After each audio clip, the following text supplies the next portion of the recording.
Hello, greetings, boxing fans. This is the Historical Boxing Society podcast. Welcome, fight fans and historians. This is a profile for boxer number 44 on the countdown, the Boston Bruiser, a fighter known as Dick O Brien. There is an old saying in one of the Rocky films when he's like, your knees aren't good, you can't dance, you can't move very good, your stamina's questionable. What we need is brute force, brute power. We need power. And that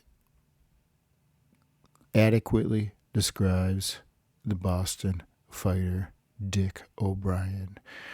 Very hefty for a middleweight fighter. He was 5'9.5" and towards the upper 160s into maybe 170 would probably be where he would start becoming overweight. So pretty close to a light heavyweight, but a little bit more of a super middleweight. And with the super middleweight, Dick O Brien brought with him some brute force. O'Brien was one of the oldest renegades of the boxing era, as he was of the mold of the crude, tough guy type of a fighter. They were very relentless. They were stalkers, very much like staples of the trial horses of the boxing era, like Twin Sullivan, fireman Jim Flynn. Before them would be a boxer, Charlie Johnson, and with that group of fighters would be Dick O Brien, the kind of a standard trial horse fighter, more commonly known for dramatic losing efforts than that of winning. But Dick O Brien, lost was the skillful grace of a beautiful natural boxer such as Matty Matthews, who appears earlier in this list. O'Brien also started as a welterweight like Matthews and his counterpart Rube Ferns. And Dick O'Brien is one of the very few fighters in here that fought for all three weight division titles, more or less. He didn't really fight for the heavyweight title, but he fought a future heavyweight title champion in Marvin Hart. So Dick O'Brien fought for the welterweight champion when he was still, in the upper 150 range. He fought for the middleweight champion against mysterious Billy Smith. Then further along, as he develops a little bit more skill and gets a little more beef to him, he fights Tommy Ryan for the middleweight championship. And then further along in his career, when he's a little bit more hefty, a little more over the hill, and a little heavier in weight, he fights Marvin Hart, who goes on to become the heavyweight champion. So very few fighters are fighting for the welterweight all the way to heavyweight in that range, all the way along up the line. Dick really lacked real boxing skills, but he really made up for it in determination, will, and of course these fighters are only going to have success when they are very much in shape and are going to need their stamina, because they're going to be bringing a lot of these fighters to the limits of the fight, and without either fighter getting knocked out. And Dick O'Brien certainly needed his stamina, but he had a lot in his youth. So what we're going to do here is go through a story that I have at the very beginning, kind of right where it ends. It's Dick O'Brien's obituary, because of their nice overview, and they talk about how he got started in boxing. Then I will go through my PowerPoints that I have, the quick little checklist of the preliminaries, and then we will go into Dick O Brien's fights that he had, and I'll walk you through all the competitive rounds that he had and details of those fights. So we're going to do that now as I read you a little story that I very much liked with Dick O Brien's Obituary. Okay, this is Dick O Brien's Obituary. Here's what the headline looks like. This is the next day, so after he dies. Dick O Brien died November 12th of 1918, and this is Wednesday, November 13th, the next day of 1918. So he died at a very young age of 44 years old, and Dick O Brien, unfortunately, was one of the boxers that really suffered from his fight career, and he developed dementia, kind of very bad, not able to take care of himself type of a lifestyle at a pretty early age, at late 30s, early 40s. That's why his ring career is pretty spotty at the end of the 1900s there. When he retires at the age of 35, he was not in a very good physical condition.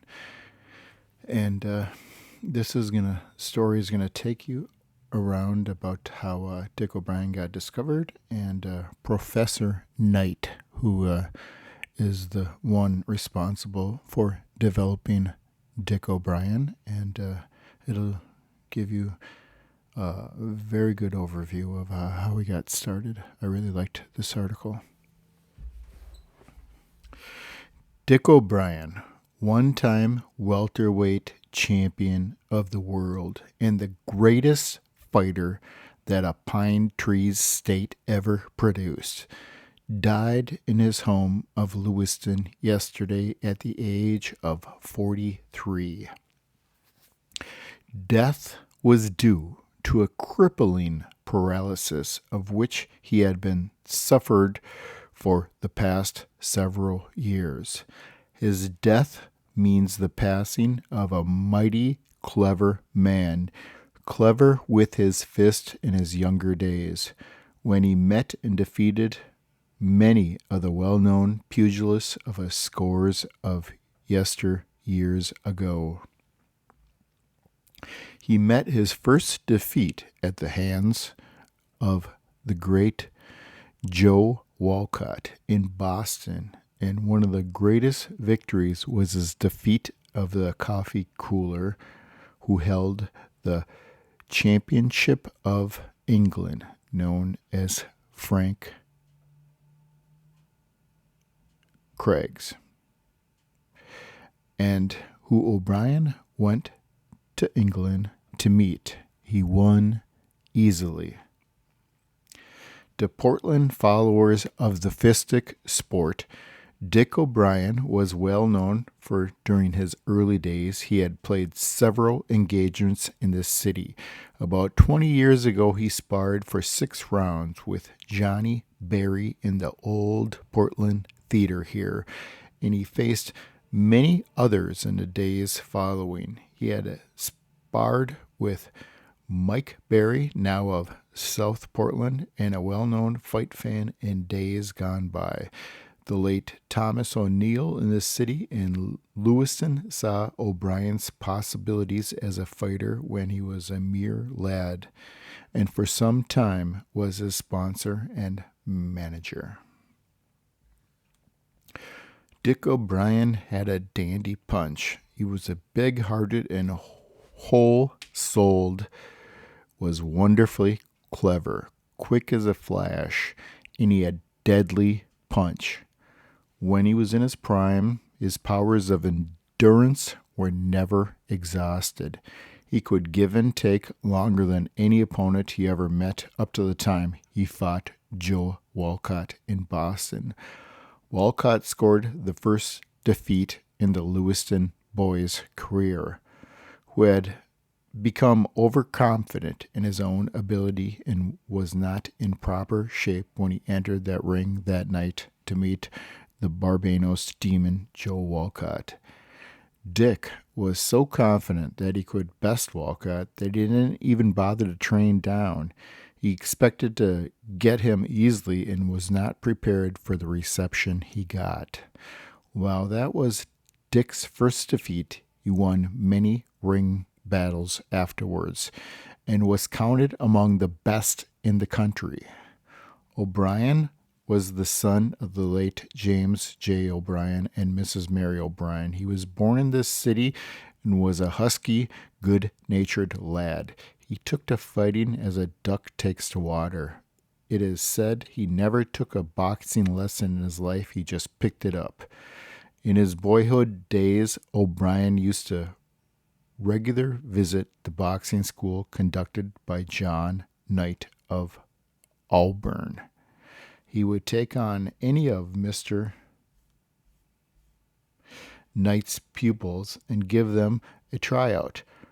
Professor Knight tried hard as he could to find and develop a boy that could lick Dick, but this never succeeded, as Dick O Brien had success against all of his pupils, masters of the local boxers. At the same time, Professor Knight took an interest in the Lewiston boy. He could see great possibilities and showed him some of the finer points of the game. Dick was an apt pupil, and it wasn't long before he was master of all the local boxers. He came so fast and so furious that promoters were attracted, and the first real battle was arranged for Dick when he was only a young 17 years old. He was that natural at the sport. Joe Donovan of Rockland, who had a reputation in his hometown, was the opponent, and Dick, with a large following of friends, went to Rockford, where he made his debut as a professional. It was to be a 10-round bout, but it did not last that long. The Lewiston boy put it all over Donovan from the start. O'Brien was in the welterweight class, 142 pounds, but was underweight. He never haggled over the question of weight. None of them looked too big, and few of them were.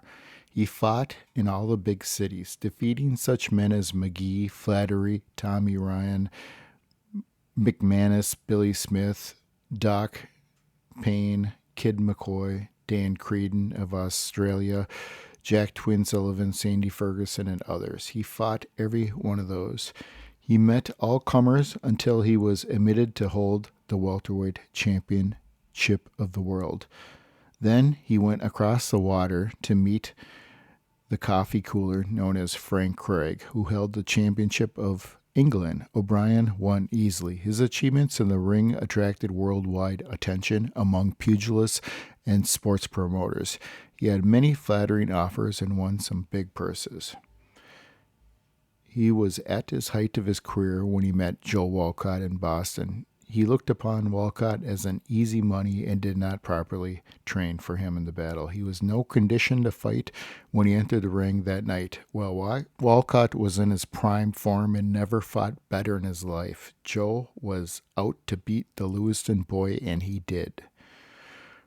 From the account on, failing health started occurring to Dick, and he retired from the fighting game several years ago, and for the past 3 years or more has been practically helpless. He had made his home with his mother and Mrs. Mary O'Brien of Lewiston, who did everything to make him comfortable. He was a member of the St. Patrick's Church, and he died last night on November 12th of 1918. So as you can see, Dick O'Brien was a very competitive fighter. Any fighter that was going to take Kid McCoy to a 25-round draw is a tremendous force to be dealt with. Kid McCoy was a very top-of-the-line fighter. If you're going 25 rounds with him and not losing, then you are a pretty darn good fighter. That's right along the lines of championship material. Dick O Brien, I would say, is at the very front of these, towards the front of these Class C fighters, such as Jake Kilrain and Jack Bonner and a lot of the fighters that are around him, Frank Childs and stuff. These are all Class C fighters, as we're gonna we're in the mid 40s here in the countdown. This is 44, so as we kind of get to the beginning of the 40s, we're gonna experience a much better class of fighters and Class B fighters, such as the next fighter, George Old Chocolate Godfrey. So a lot of people have a hard time ranking Dick O Brien. I think he's towards the front of the Class C fighters. Childs, which is rated a little bit farther back, I think he beat Dick O Brien in a simulation. So these fighters aren't separated by much, but in real life, Childs was rather embarrassed when he actually fought Dan Creedon, who completely outclassed him, because neither Dick O Brien or Frank Childs are real boxing skill-oriented fighters. But O'Brien never really got very embarrassed very frequently in the fight game. Only one bout did he go out immediately, and that was to be expected, as it was against one of the premier pound-per-pound fighters in the entire Pioneer era in Barbados, Joe Walcott. He caught him in the first round and put O'Brien out. But other than that, O'Brien is pushing every one of these championship caliber fighters to the limit, and oftentimes not even losing, such as he did with Charles Kid McCoy. He did not lose the bout. There was a draw, 25-round draw. So at this point, we're going to go through my PowerPoints and my preliminaries here before we go into his competitive rounds. So boxer number 44, the Boston fighter Dick O Brien. He debuted in the year 1892 at the very young age of 18. And he ended in 1909 at the very old age of 35. O'Brien very much follows many of the fighters of this era. Is 27 is about the point that they start fading out, and that's exactly when O'Brien starts fading out. That was really the end of the prime of these Old West renegades, because they lived a pretty rugged life. So by the time they were 27, they were on the downside, the downswing. The bio for Dick O Brien. Dick O Brien started at a very young age. At 18, he had his first professional match. He was a natural at the sport. At the age of 20, he loses to Barbados Joe Walcott and went on to have one of the very best resumes of any fighter here in the series of Hall of Famers. He was recognized as British middleweight champion with a 1897 victory over the Harlem coffee cooler Frank Craig. He would later unite the middleweight championship by fighting Tommy Ryan for the American middleweight title, a match in which he lost. So any claim to the middleweight champion that Dick O Brien had was at that point lost. He also drawed with mysterious Billy Smith for the welterweight championship. It's stated that mysterious Billy Smith won the welterweight championship a few years earlier, beating Needley for the welterweight championship. That was when Mysterious took the title. And he later fought Marvin Hart, who would become the heavyweight championship. So he went through all weight classes, from the welterweight all the way to bloated, light heavyweight fighting heavyweights. His fighting style would be described as a crude, tough guy, like most of these White Hope fighters. That's a basic White Hope fighter term. The crude, tough guy coming straight forward. A stalker, and also known as a crowd pleaser, as most fighters most fight fans wanted to see action, and this is the kind of fighter that would provide it by coming straight forward and throwing haymakers. The competitive rounds fought, he has 233, much more than many the people on this list. My score for him is 20. 20 is a very good score. He ties with the Dixie Kid. But the Dixie Kid is kind of the opposite of Dick O Brien. The Dixie Kid had a lot of defense, and Dick O Brien had a lot of offense, very little defense.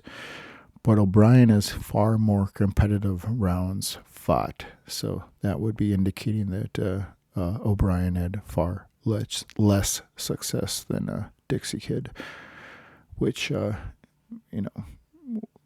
take for what you want. He's Dick O'Brien's rated ahead of the Dixie Kid. But the level ups for Dick O'Brien, I have 0, 6, and 1. He fought Joe Walcott, I think, 4 times. He fought Jack Root twice. He fought Tommy Ryan once, and he fought Kid McCoy once, which was the draw. 0, 6, and 1 in level ups. So, not a lot of success, but memorable encounters. His chief nemesis was none other than the Barbados Demon Joe Walcott. Dick O'Brien was setting the role model, what a lot of these other fighters should have been doing, and breaking the color line and fighting all of the tough black fighters, as Dick O'Brien fought most of these early pioneer fighters. He fought Frank Craig. He fought Joe Walcott. He fought George Byers. Many of the black fighters that a lot of these better class heavyweights were avoiding, such as Tommy Ryan. Tommy Ryan's got almost 0 matches against colored fighters.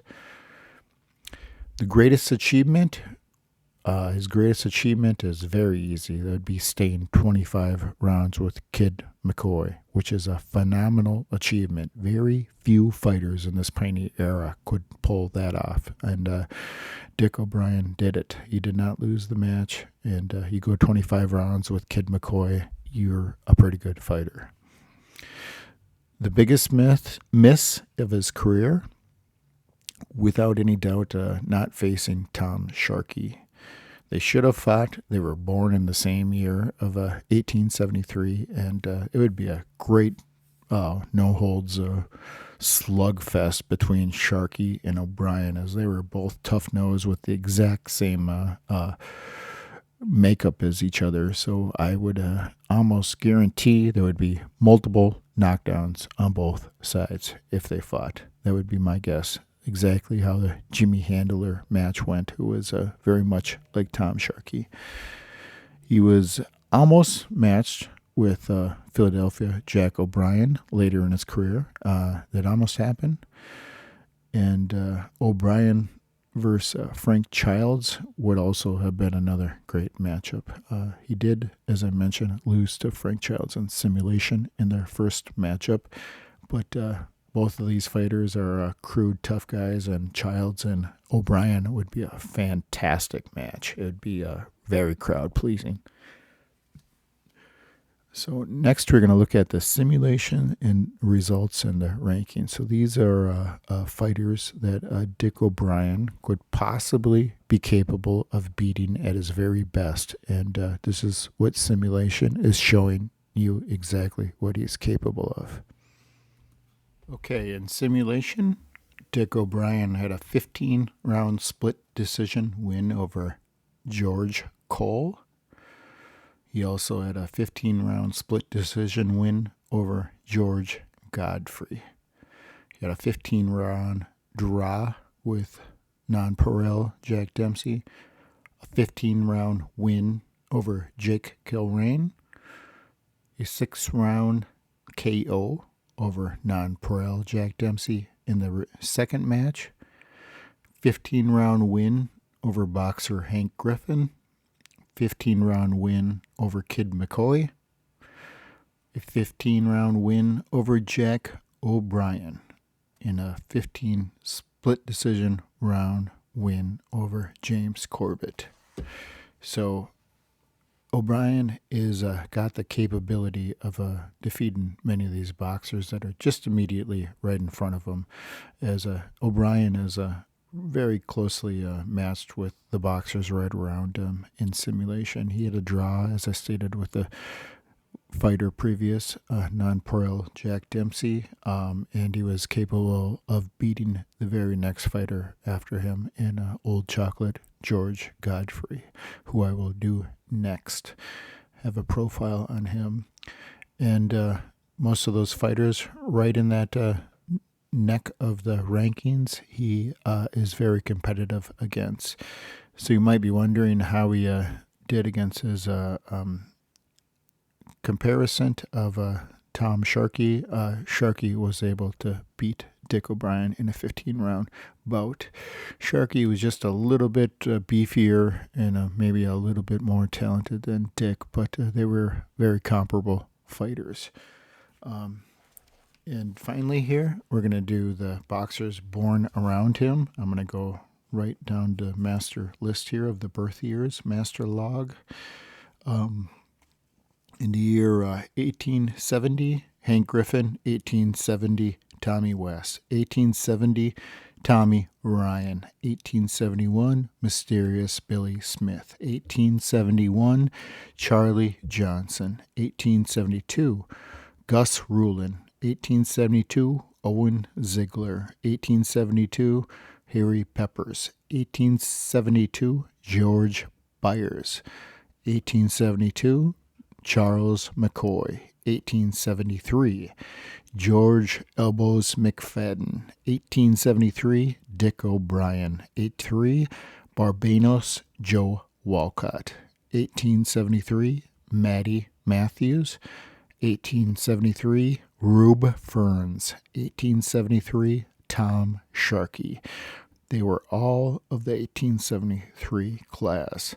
Just after Dick O'Brien is coming Jack Bonner, Joe Gaines, Kid McPartlin, and finally in 1875 emerges James Jeffries. As Dick O'Brien was in the wave just previous to Jeffries being born, and right around the Tommy West, Tommy Ryan, Mysterious Billy Smith, and Kid McCoy era, which is a beautiful lot of boxers. Also in there is Bobby Dobbs, who I have a fighter profile on earlier. All of these fighters are right around them, and at this point, we are going to take you through Dick O'Brien's career.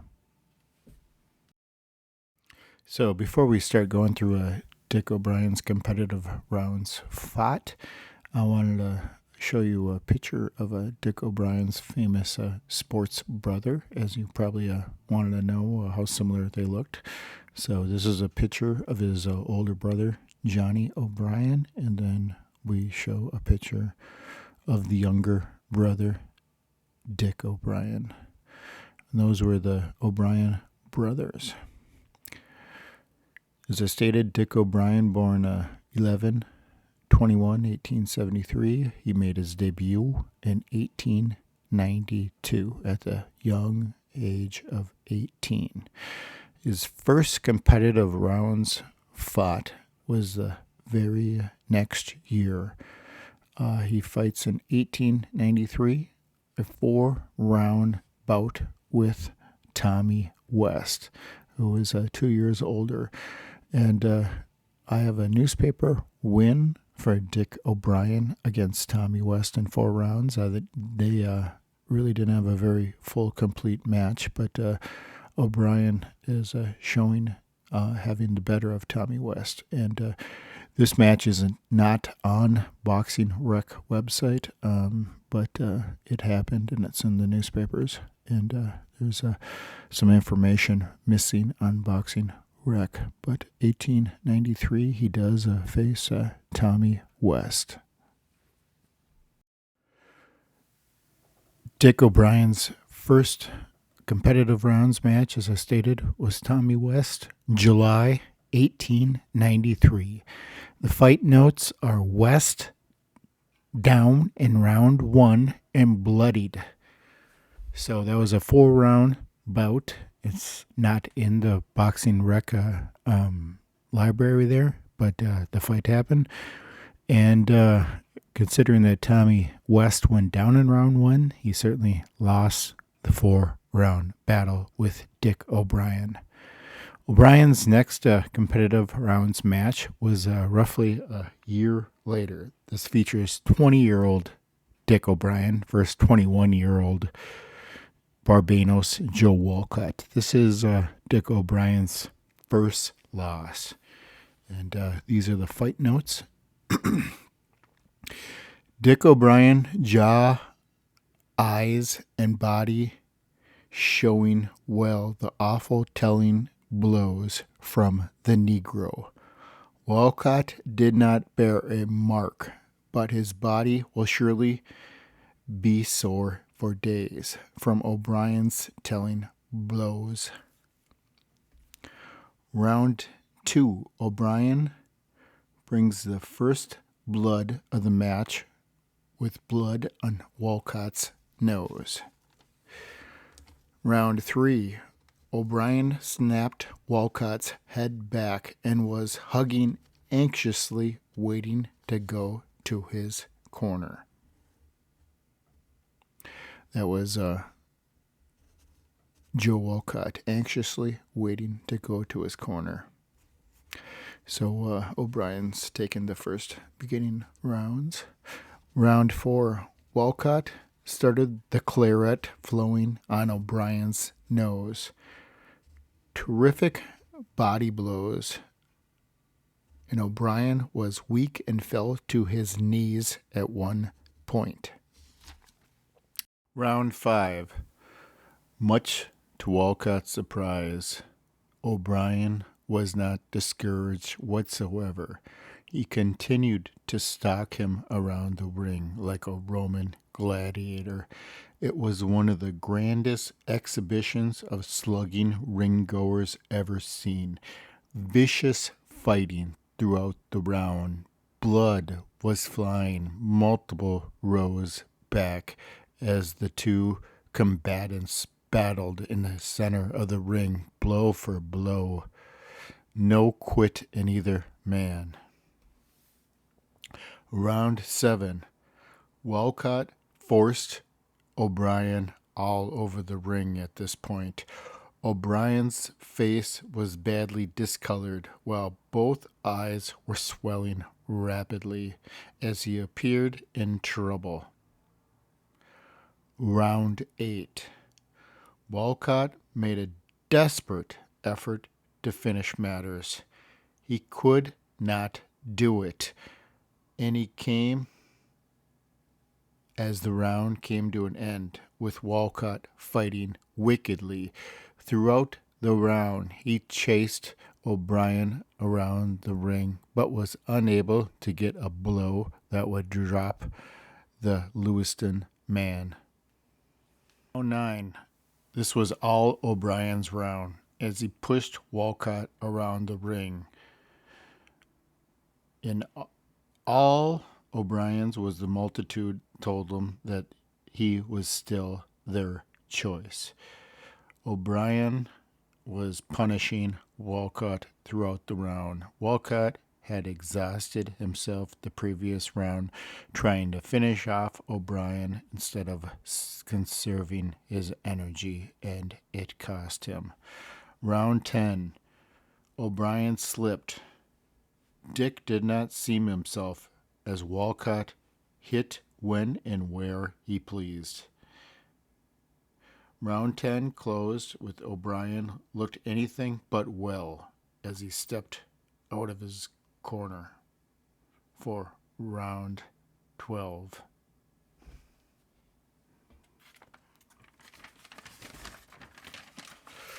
Walcott landed some blows as O'Brien sank to the floor in the prone position. He remained long after the 10 count. No harder bout has ever been fought in recent times. The official decision, 12-round loss KO. So as it states there, round 12, at the beginning of the round, O'Brien looked anything but well as he stepped out of his corner. So O'Brien took round 9. Round 10, he slipped and started fading a little bit. Round 11, Walcott rebounded from the poor round 9.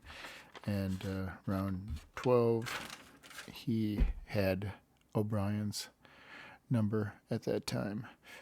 But nonetheless, in that match there with the Barbados Joe Walcott, as you can see, O'Brien took several rounds in that fight. I mean, if you're fighting with... this is a very young Joe Walcott. This year is 1894. If you're going toe-to-toe with Walcott in his prime, in the beginning of his prime, I mean, you're a pretty good fighter there. Just as I stated, he did a 25-round draw with Charles Kid McCoy, and he also had a really tough match with Tommy Ryan. So all of the top fighters he is able to hang with and take rounds from them. So that's O'Brien would be towards the front of the Class C fighters, as he is a very magnificent talent in his prime. So Dick O'Brien's next match that we're going to go through here is going to be a fabulous one. This is age 20, Dick O'Brien, also in the same year as Walcott. This is October 1894 for the welterweight title against mysterious Billy Smith. 10 rounds, the long-awaited match. Now this is October of 1894. They were rumored to have wanted to face each other since at least the previous year, because Walcott or O'Brien was a rather young fighter still at this point. So they finally get themselves together. 20-year-old Dick O'Brien versus 23-year-old mysterious Billy Smith, his senior by 3 years. So here are the round details. Round 3 started super hot round with momentum swings. Mysterious failed to send O'Brien down when in trouble, and it appears as if he may have lost his opportunity. Round 4, O'Brien slipped down, recovered, got back up. The round was about even. Round 5, Mysterious, with terrific right hand swings, staggers Dick O'Brien. Was fast slugging, closes out the round as both men went at each other in windmill fashion.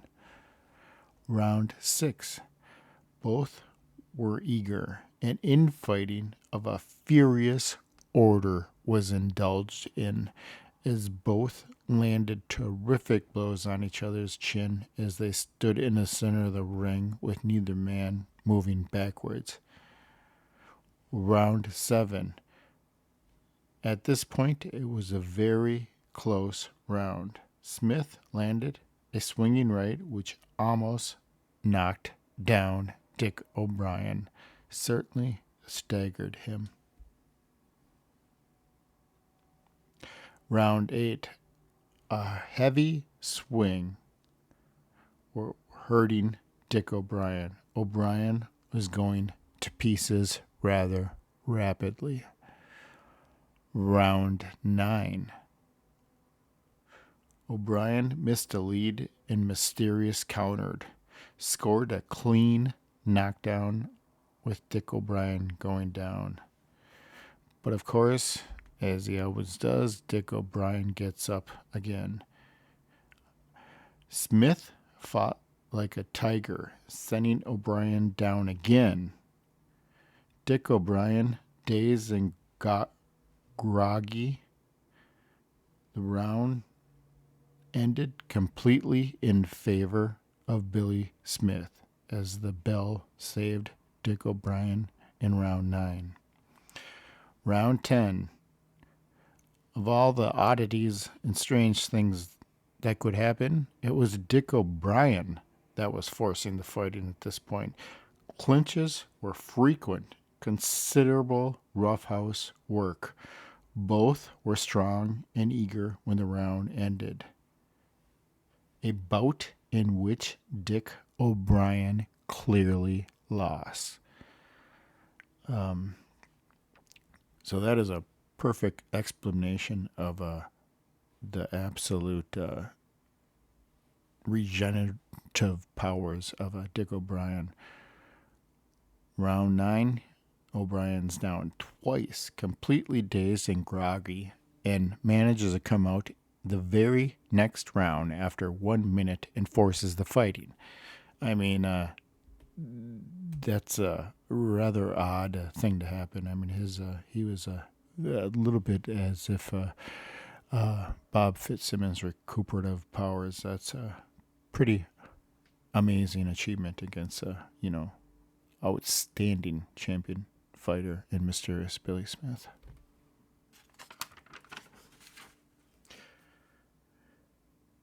Okay, so the next round of competitive rounds is in April 1895. 21-year-old Dick O Brien versus 25-year-old Bobby Dobbs.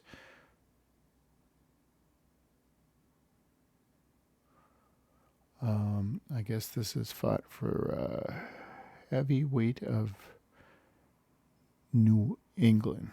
So this is for the New England State heavyweight title, as O'Brien was the regional champion, the New England champion. Dobbs is undertaking a very great task, as O'Brien is undoubtedly the most able man in his class. Since the parley days of the Marine. They're talking about George LeBlanc. O'Brien floored Dobbs about a dozen times. The bout throughout was a tame affair. So the final results were 18-round win TKO. This sounds like a not super competitive match, as O'Brien just kind of a dog walks Bobby Dobbs. Bobby Dobbs had a habit of doing a very strange thing, and that was to go down multiple times. He would just try and get himself through a round by taking rest breaks. So it says there, O'Brien floored Dobbs about a dozen times. So it's not as if O'Brien's like, or Dobbs is taking these grand shots on the chin and going down. He's going down because he's taking rest breaks. So that's what he's doing. A kind of very uncrowd-pleasing approach to boxing that'll really, really piss off a crowd when you do that. Go down without getting hit. That's really going to make people pissed. Anyway, the next match, the very next month, April 1895. We got 21-year-old Dick O Brien versus 22-year-old Charles Kid McCoy. 25-round battle. So the newspapers state here the previous day to the fight that O'Brien was the favorite. In betting is what I'm saying, which is a pretty shocking. It's a pretty good statement. The legendariness of O'Brien to be favored over Kid McCoy because O'Brien is actually a champion at this point. He's a New England regional champion. That's why he's probably favored. First round. This round was as lively as could be. Oh, sorry here. Let me start over again. The first 15 rounds were as lively as could be. The last 10 were more tame. McCoy landed a hard right, which staggered O'Brien, but the latter was in such good shape that he recovered quickly from the blow. And that was the only real hard blow landed by McCoy.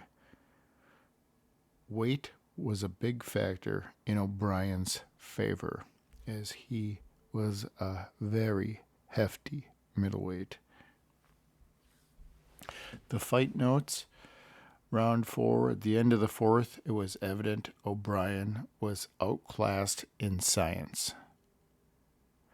Round 5, McCoy used O'Brien as a punching bag, landing at will wherever he pleased.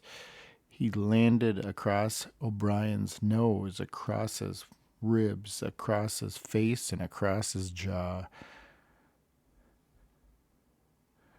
Round 6, O'Brien's nose begins to bleed. The claret begins to flow. O'Brien tried to mug McCoy in close quarters with his hand in his face, rubbing his laces across his eyes, using very unfair tactics as O'Brien appeared angry.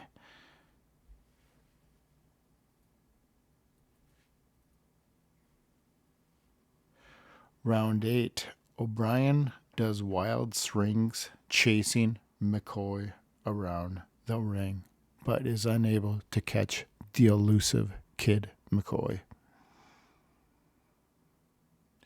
Round 9, McCoy meets O'Brien's rushes with stiff jabs.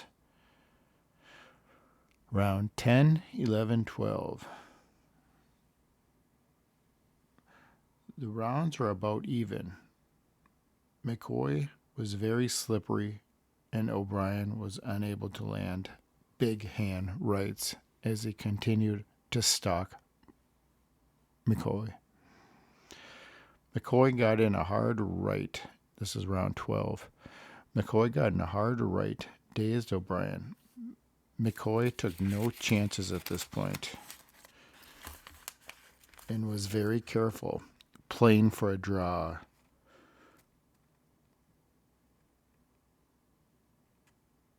McCoy went down several times from pushes by the roughhouse work of one Dick O Brien.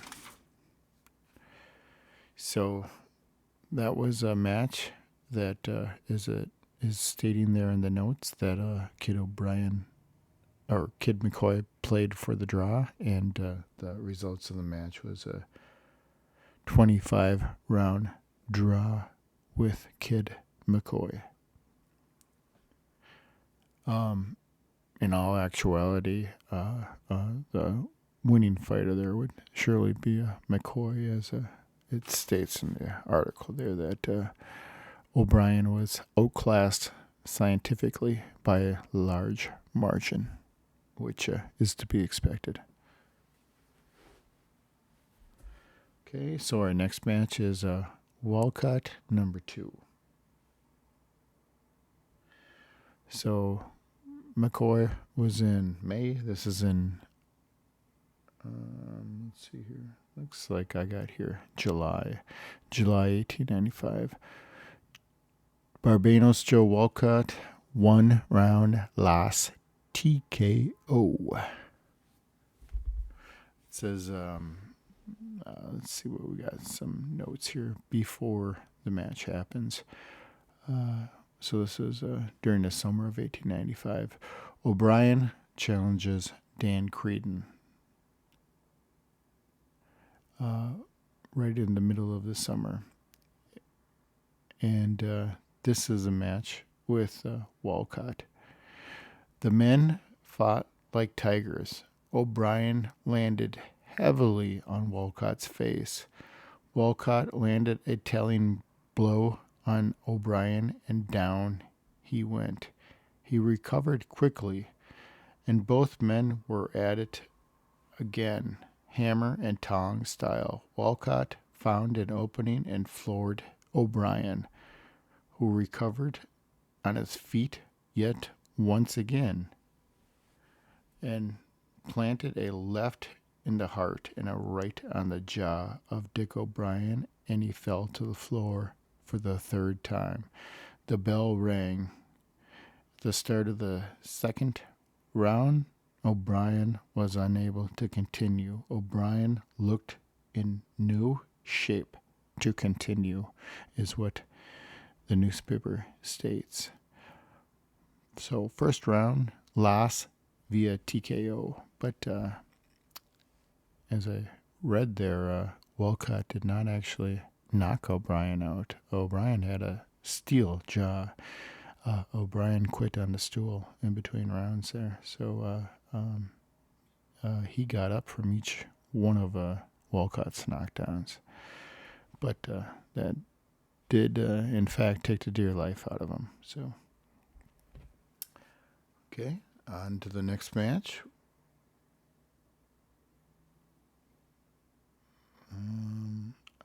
Looks like August 1896. Oh, sorry here. Let me go through my notes here.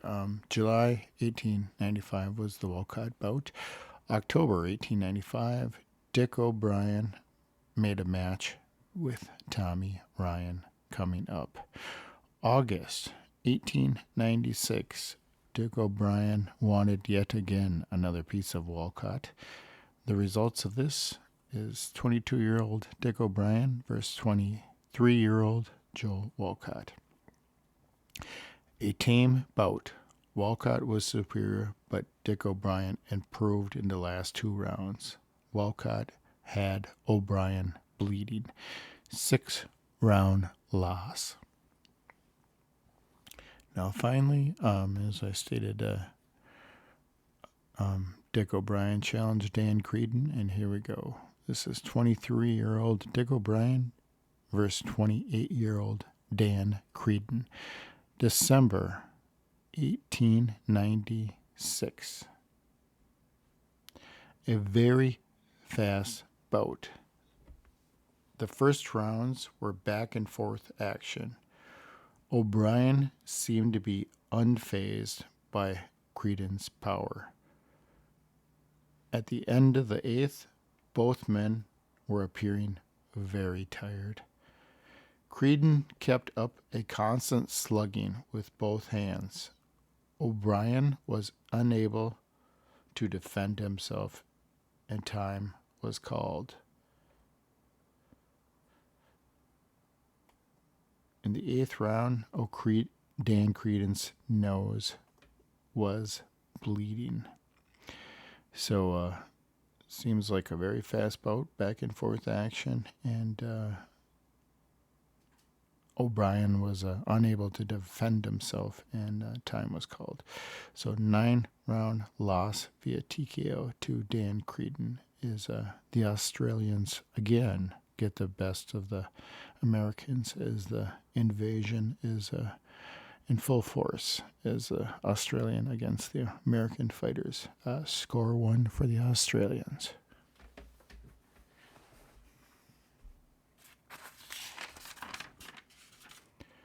So next we have May 1897. This is a 10-round loss TKO to Kid Mccoy, number 2. McCoy was by far the better ring general. He simply wore down his opponent, who despite his gameness was absolutely, completely outclassed. Round 1. First blood was drawn as O'Brien's nose began to bleed. Round 5. O'Brien finds an opening and staggers Kid Mccoy with a wicked left to the chin as McCoy appears surprised. Round 6. McCoy's piston jab opened a gash over O'Brien's right eye, and it began to close as McCoy just repeatedly pumped a piston jab right into his face. Round 8. A great blow by McCoy sent O'Brien backwards. O'Brien seemed very much tired at this point. Round 9. A right-hand swing found O'Brien down in a heap. But of course, as he always does, Dick O Brien gets up. He was up at 8. The gong sounded and saved him from going out. Wow. One more round to go. Round 10. O'Brien was in a very weakened condition. The referee stops the inevitable knockout blow before it happens. 10-round loss via TKO to Charles Kid Mccoy, as Kid Mccoy just completely dog walks O'Brien at this point in the second bout. He had him figured out, knew what he was, and solved him rapidly. So just pure dominance by McCoy. Next, December of 1897, O'Brien was very overweight for Dick Barge match. Low blow ended the fight. And this is only age 24 Dick O'Brien, so he's not that old to be a trife overweight. So after the Kid McCoy bout there, O'Brien travels to England and he goes and fights Frank Craig, which was the English heavyweight champion, I guess, at that point, and he wins the title and becomes a middleweight champion, is what I'm wanting to say, middleweight champion. And he's recognized as a middleweight champion. This is very much like the Sullivan and Kilrain when we have the America versus a different country.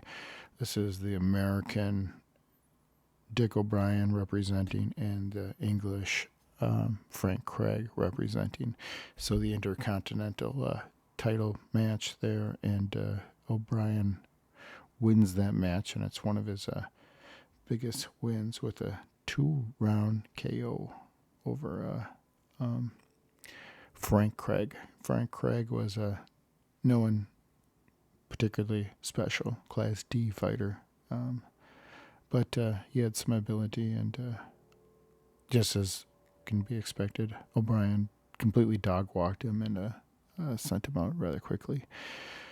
So now at this point here, in late in the year of 1897, O'Brien is starting to get talked about with Tommy Ryan, so they can match up both these middleweight champions against each other. So O'Brien has somewhat of a middleweight crown that he appears to be holding at this point.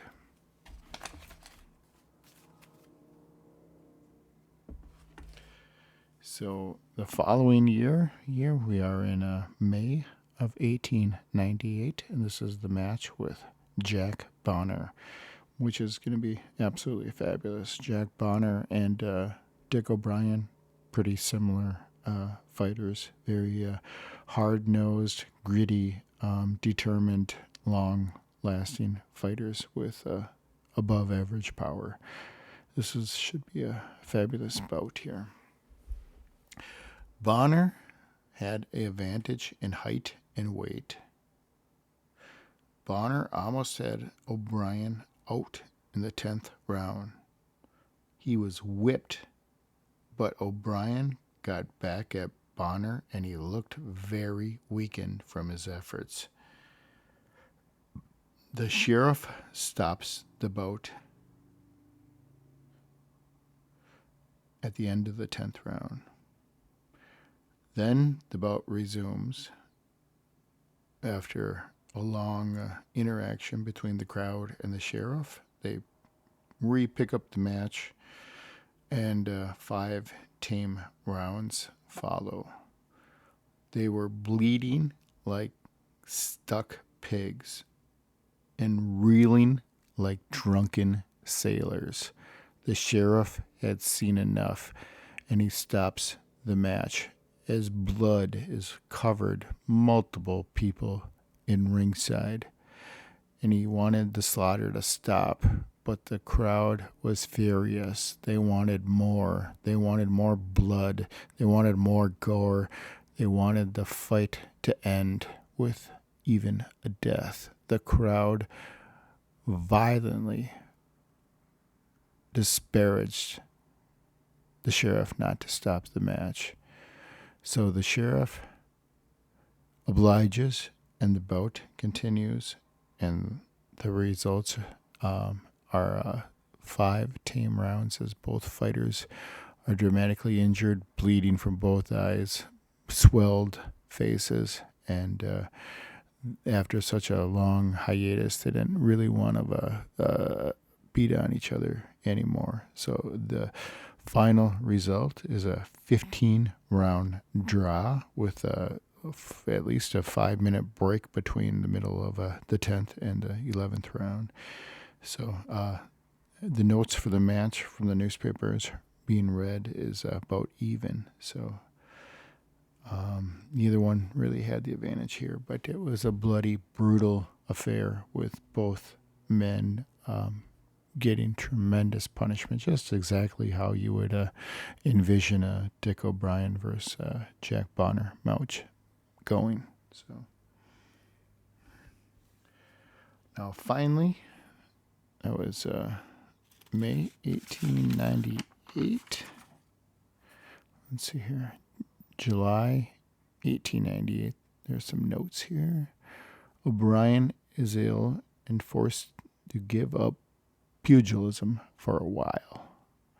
So I'm not quite sure what he was ill from at that point, but he did have a lot of problems, but I don't think he's got anything too severe at this point.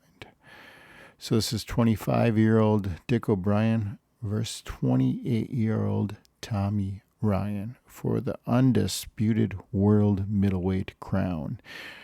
I guess the New England middleweight representative would be Dick O Brien, since he beat Frank Craig, and the American representative would be Tommy Ryan. 25 versus 28-year-old. These are the notes. It was Ryan's fight all the way.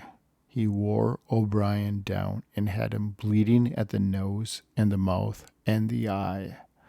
Several times Ryan had his man going, but although he made over a dozen passes, he could not land the right swing until the 14th. Dick went down. He was up at the count of 7, and he was helpless. And Ryan again floored him with a vicious right cross. But once again, Dick O Brien rose again, only to go down from an uppercut, at which point the police step in and enter the ring. The fight was scheduled for 20 rounds for the middleweight championship of the world. But the police interfere, and we fail to see if O'Brien would have rose one more time. So O'Brien kind of getting outclassed there by Tommy Ryan. And this is very much reminiscent of the Bob Fitzsimmons versus Nonpareil Jack Dempsey, where O'Brien states in one of the articles that he liked O'Brien and didn't want to hurt him, and he's trying to get him to quit the fight, but he's having no luck whatsoever in trying to get him to quit. So he's forced to just keep knocking him down, and at which point the police finally enter as both men are bloodied, bruised, bleeding, and reeling. I guess O'Brien not so much, or Ryan not so much, but O'Brien certainly was. So the results of the match, 14-round loss, TKO. So that was December 1898. So O'Brien's 25 years old during this point, and very much like a nonpareil Jack Dempsey, what I was saying, O'Brien, I think, really, really suffered from the beating that he was taking in these matches. And very much like Dempsey, he was introducing it himself by refusing to quit and refusing to go down and just taking unworldly amounts of punishment. It really affected him in a later point of his life, and this is one of the matches where he just is taking just unworldly amounts of punishment and really just shrinking his ring career dramatically. I mean, the guy's like 25 years old, and just going. He's taken hard blows and just kept rising from the match. I'm just cast iron jaw and will and determination. Just a absolute, complete ring gladiator. So we're going to move into the following year. This is February 1899. 25-year-old Dick O Brien versus 24-year-old Jack Bonner, number 2. And this is an incredible match, just as number 1 was incredible.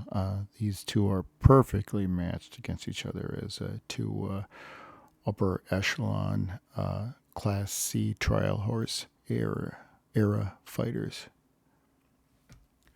The notes: the fight was even until the 19th, when Jack Bonner caught O'Brien flush on the jaw.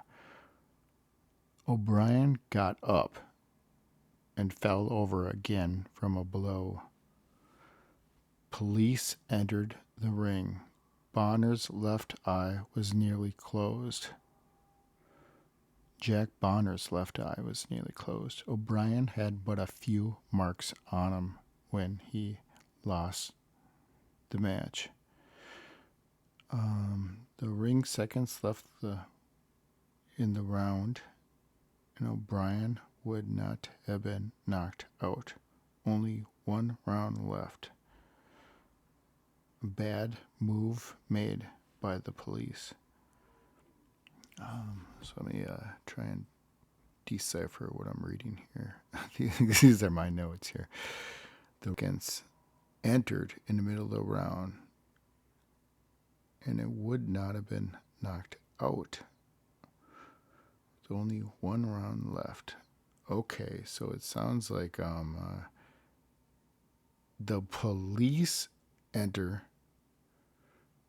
the ring in the 19th and stop the match, and it says that Dick O Brien may not have been knocked out, and it would have gone to the scorecards.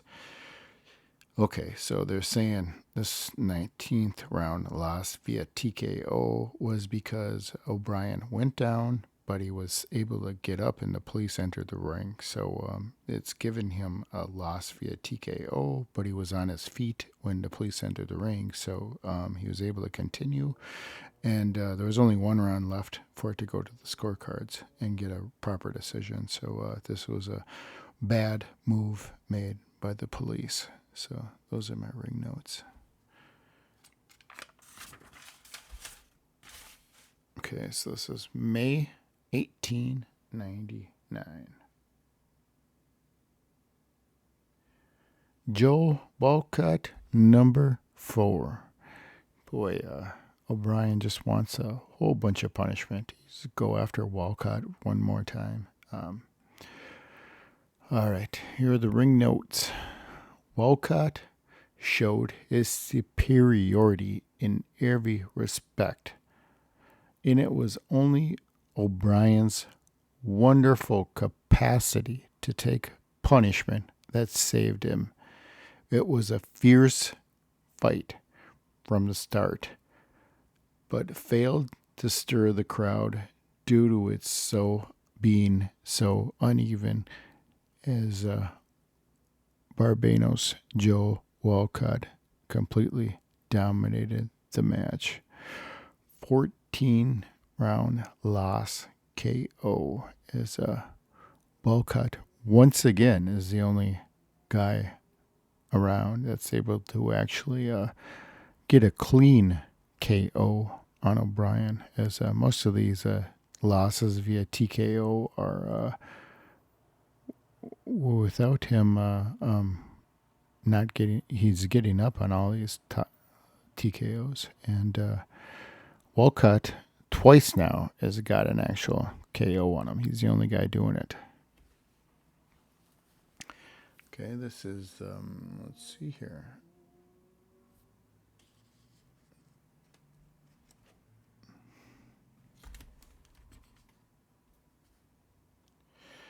Okay.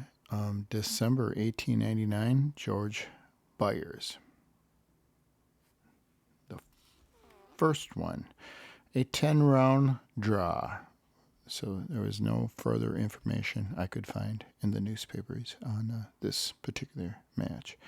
December 1899, George Byers, number 1, 10-round draw.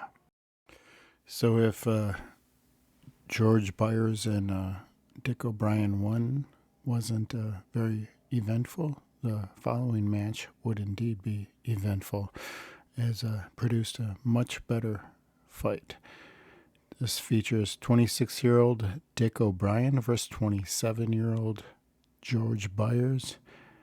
This is the following year, May 1900, 15-round draw, official decision. Ring notes. The honors were about even up until the 6th round. Then O'Brien cut loose and forced fighting for 3 lively rounds. In the 9th round, a right landed on Byers' jaw and he went down. He got up, and O'Brien floored him once again. For the second time, George Byers rises in the round, and George Byers uses his footwork and avoids O'Brien for a few rounds following to try and recover. By the 14th round, O'Brien was tiring from chasing George Byers, and Byers was finishing strong due to his superior conditioning. The official verdict, 15-round draw. This would be about, I would say that Dick O Brien won. He floored George Byers twice in the 9th round. So that's a 10-7 round, and then he avoids him for several rounds there. He finished, George Byers won the last 2 rounds, so he was the stronger 2 of the fighters. So I could see that's how the draw was officially given. But O'Brien had this match won. I think he was the victor. It really shows Dick O'Brien's ability here. As I was saying, George Byers is a very good fighter with a very high ceiling. He actually supposedly won the secret match against Barbados Joe Walcott. So his ceiling is very high, and you have a very scientific fighter like George Byers versus just a self-taught renegade like O'Brien, and O'Brien actually gets the better of him. And science for his brute power, and brute power was the winner.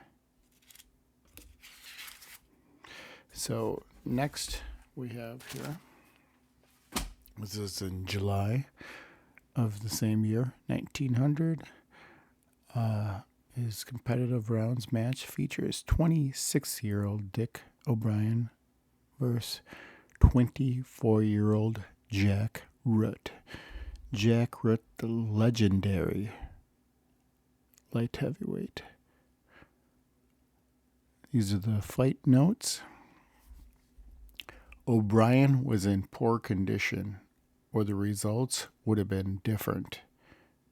He had Root down for the count of 3.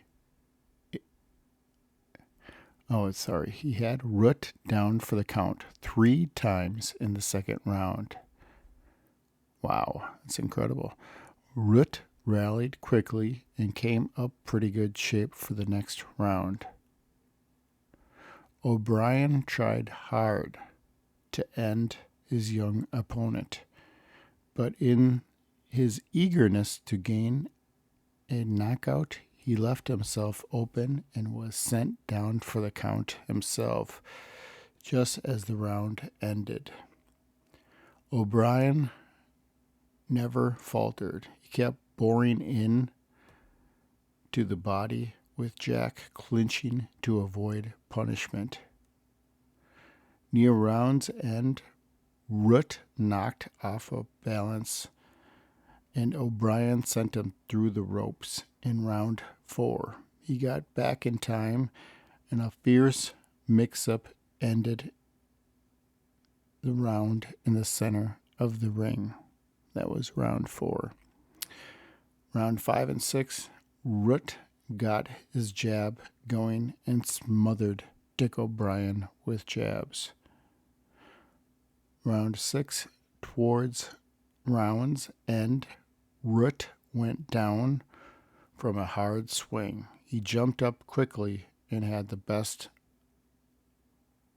of the ending of round 6. Both men were bleeding from half a dozen different places. O'Brien had no respect for Jack Root's power and would take 3 punches to land 1 as he bored in relentlessly, trying to get the knockout on Jack Root, chasing him throughout the ring. The official decision, 6-round loss to Jack Root. That's a pretty interesting one because it appears there that that's 2 knockdowns I can count for O'Brien on Jack Root. I'm not sure how. Obviously, he's getting outclassed there, so he's just giving away too many rounds. But that's got to be pretty close to a draw because he's got a couple of 10-8 rounds there. So anyway, the official decision, 6-round loss to Jack Root. That was one of his better performances against Root, as he is 26 years old and about ready to go off the cliff. It already showing the signs and the weak cracks in the armor as O'Brien was in poor conditioning, or the results would have been different.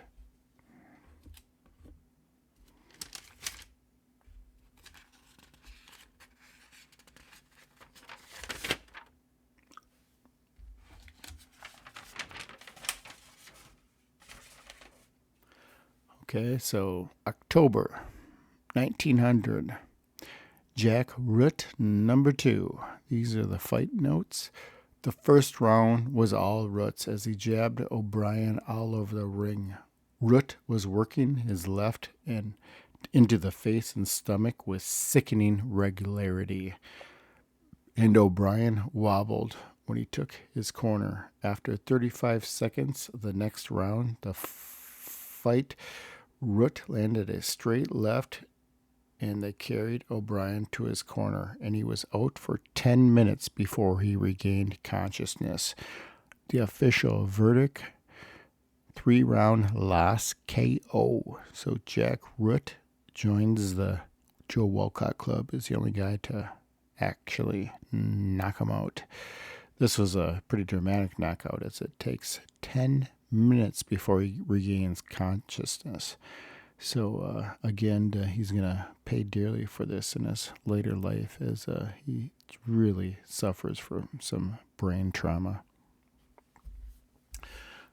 The next match is we have a series of very ugly starts and matches here against the rather notoriously fouling fighter Sandy Ferguson. Just remember Sandy Ferguson as fouling Sandy Ferguson, as he his trademark is a knee to the groin. That's what he likes to do.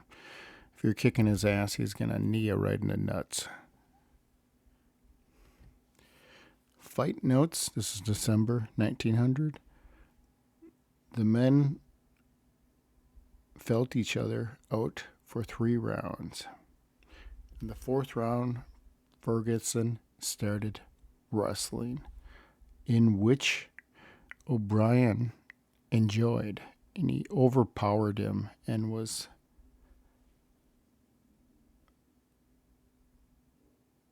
forced to quit the wrestling thing due to being winded. So the official verdict is a 4-round win. So there, where we have O'Brien finally running out of shape, as he was forced to quit due to winding. That's how it's wrote in the paper. So we're going to get the next match here. That was December 1900. February 1901, Sandy Ferguson, number 2. Honors were even when Ferguson gave O'Brien a knee to the groin.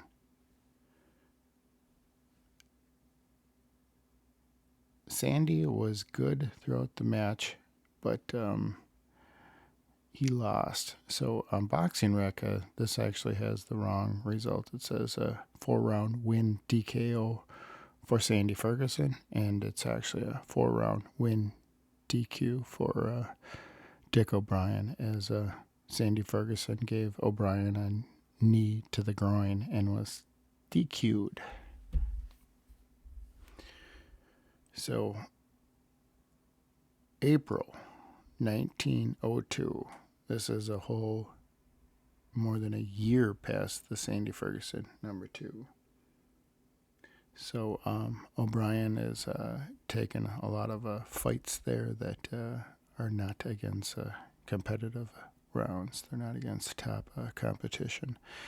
So here we have the final match, as O'Brien's getting pretty old here. This is April 1902 against the future heavyweight champion Marvin Hart. The fight notes. Hart forced O'Brien around the ring, landing lefts and rights, and a stiff blow on O'Brien went down for a 9 count. He arose.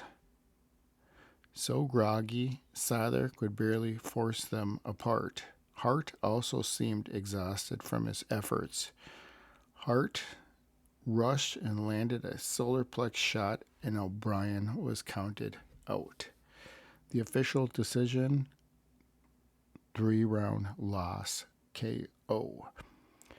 This is where O'Brien's just not in good shape there, and he's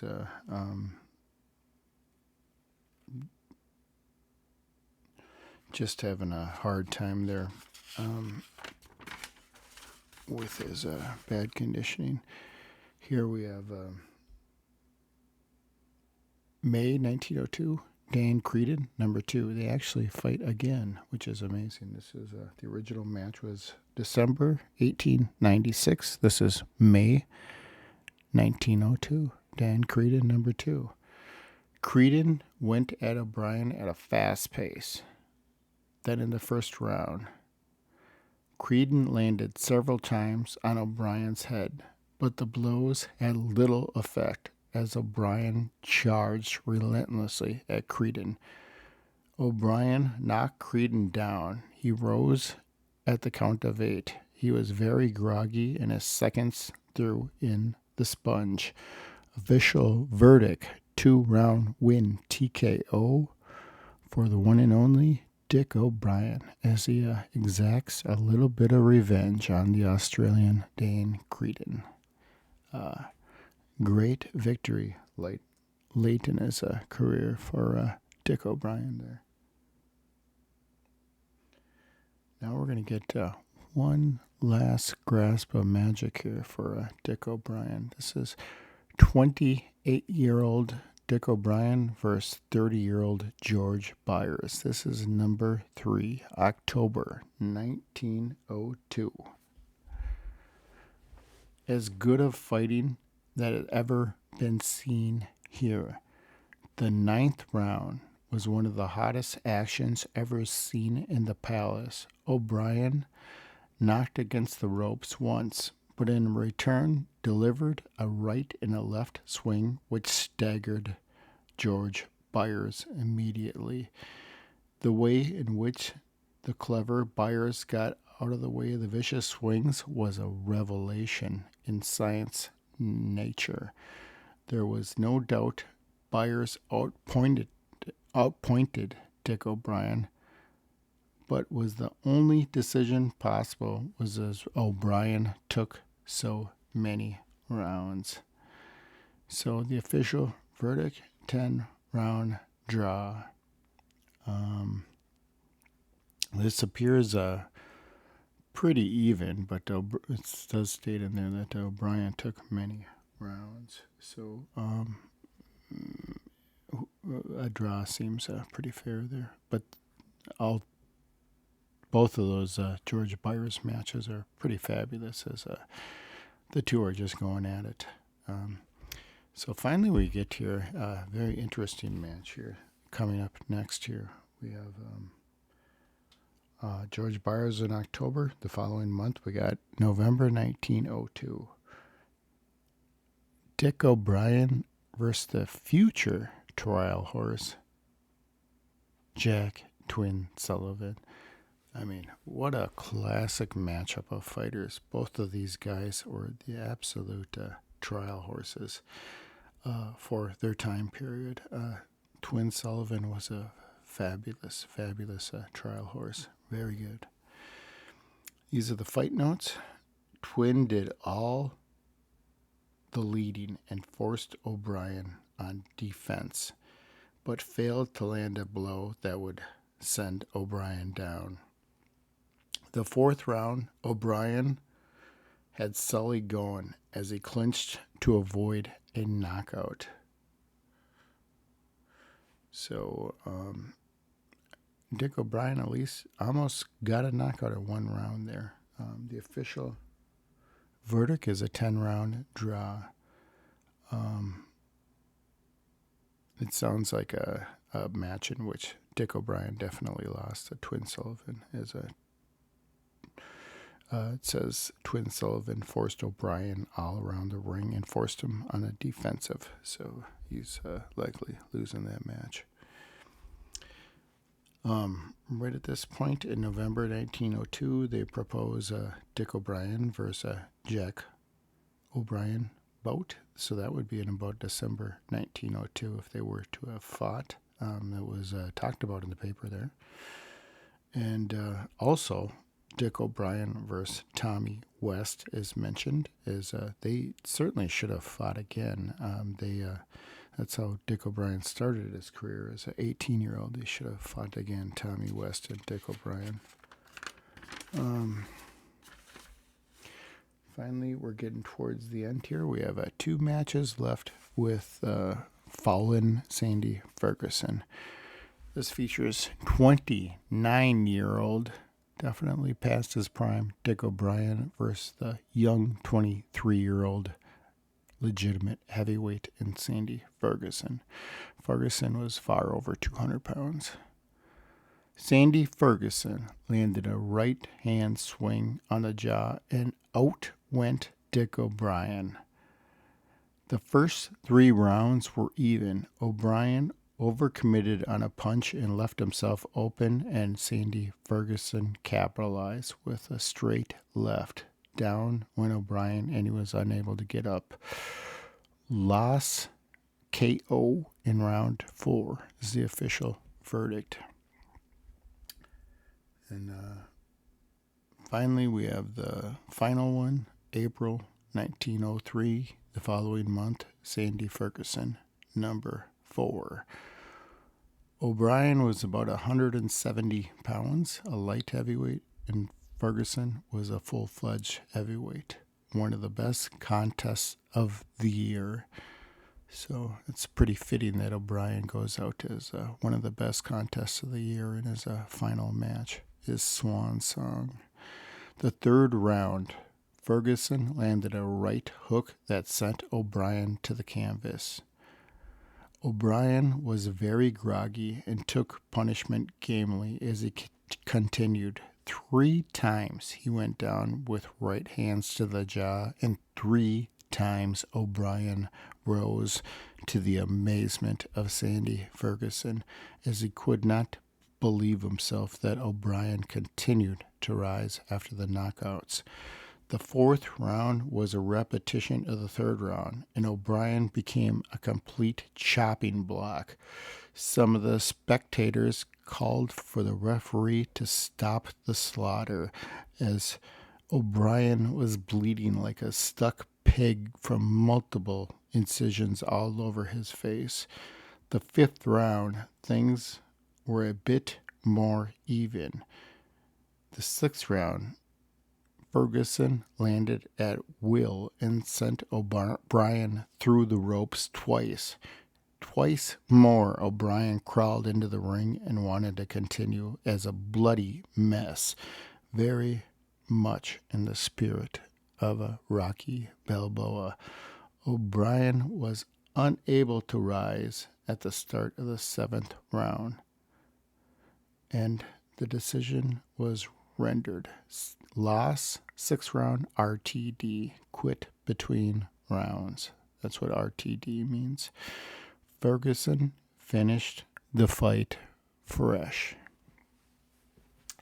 So there we have the entire wrap-up of Dick O'Brien's great career, one of the true ring gladiators. So as we move along farther down the list here, and we see ourselves get presented even better and more formidable versions of a Dick O'Brien type of a fighter, you know that they're going to be something very special, because Dick O'Brien at his best was able to compete with several of the very best fighters of this era. Tommy Ryan, Joe Walcott, Kid McCoy, all of these are top 10 fighters, and O'Brien was right there with them round for round. So when we get ourselves a better version of a Dick O'Brien, you know that they're going to be a fighter that's indeed something special.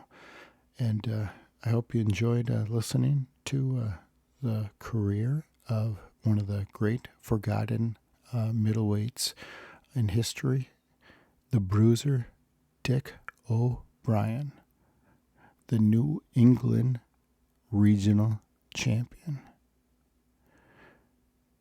Thanks for listening.